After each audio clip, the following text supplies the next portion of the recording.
Hey, welcome to Good Way for Grown-Ups. This is Holly. As we begin another school year, it can be really easy to get wrapped up in the curriculum and the planning and the backpacks and the new school supplies. But amidst all this hustle and bustle, I want to share a reflection with you today about the foundations of education. Because what we believe about education impacts how we actually educate. I've spent quite a bit of time this summer in grad school with an old text called The Great Didactic by John Amos Comenius. Now, while you probably haven't heard his name before, you have seen his fingerprints across the landscape of modern education. Charlotte Mason was heavily influenced by Comenius. The idea of visual aids and hands-on learning came from him as well. His philosophy was grand and all-encompassing, but he worked tirelessly to make it accessible. He was a theologian, a philosopher, and an educational reformer who lived from 1592 to 1670. As a Protestant, Comenius was forced to flee his Czech homeland when the 30 Years' War broke out. He escaped to Poland and began to prepare for the day when Bohemia, his homeland, would be liberated, imagining how to rebuild the society through a reformed educational system. He held strongly to the idea of universal education. He was the first to advocate that girls should go to school. He also argued that the poor and disadvantaged should receive an education. These ideas were revolutionary, and while they weren't fully realized during his lifetime, he is often remembered as the father of modern education. He was recruited by leaders across Europe to reform their educational systems, to start universities, to create textbooks. He is even credited with creating one of the first picture books for children, an illustrated encyclopedia-type book to teach children Latin. I could tell you 100 other fascinating things about Comenius, but today I want to focus on the first chapter of The Great Didactic. It's a short little passage, and in it, he lays out the framework for why it matters that man should be educated. Here it is. Chapter 1. Man is the highest, the most absolute, and the most excellent of things created. When Pittacus of old gave to the world his saying, "Know thyself," the sentiment was received by the wise with so much approval that in order to impress it on the people, they declared that it had fallen from heaven, and caused it to be written in golden letters on the temple of the Delphic Apollo, where great assemblies of men used to collect. Their action was prudent and wise, but their statement was false. It was, however, in the interests of truth, and is of great importance to us. For what is the voice from heaven that resounds in the Scriptures, but, "Know thyself, O man, and know me"?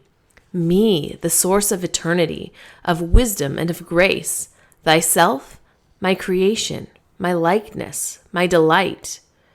For I have destined thee to be the companion of my eternity. For thy use I designed the heavens, the earth, and all that is in them. To thee alone I gave all those things in conjunction, which to the rest of creation I gave but singly, namely, existence, vitality, sense, and reason.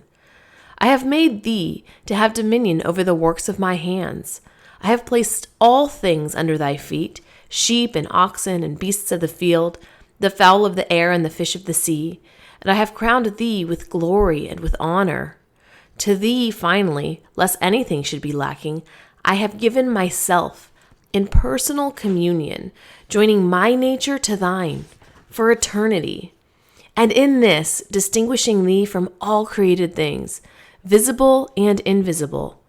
For what creature in heaven or in earth can boast that God was manifest in his flesh, and was seen of angels, not forsooth that they might only see and marvel at him whom they desired to see, but that they might adore God made manifest in the flesh, the Son of God and of man.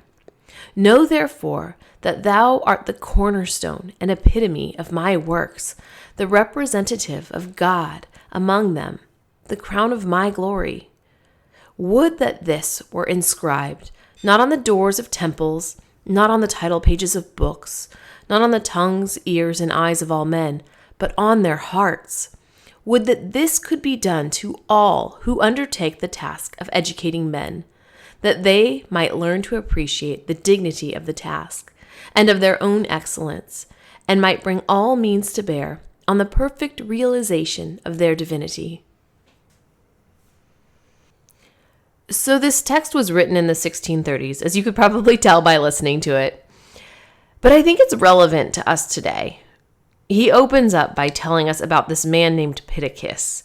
All you need to know is that he was an ancient Greek sage who gave the world the saying, "Know thyself."